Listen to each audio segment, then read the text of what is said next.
So 19ஆம் தேதி பிறந்தவங்களுடைய character and plus and minus என்ன அப்படின்றத பார்க்கலாம்.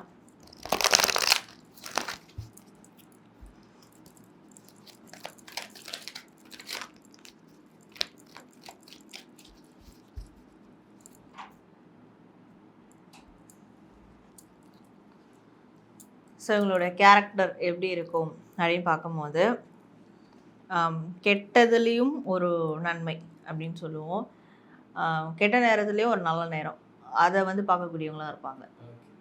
ஸோ இழப்புகள் இருக்குது, முடிஞ்சு போச்சு, கெட்டது நடந்துருச்சு, அதில் என்ன எனக்கு வந்து நல்லது நடந்திருக்கு, எனக்கு என்ன பெனிஃபிட் இருக்குது, அதை வந்து பார்க்கக்கூடியவங்களாக இருப்பாங்க.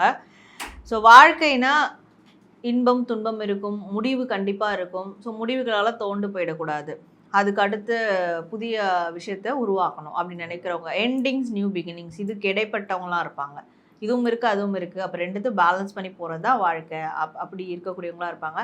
நிறைய விஷயத்த லாங் லாஸ்டிங்காக ரொம்பலாம் கொண்டு போக மாட்டாங்க.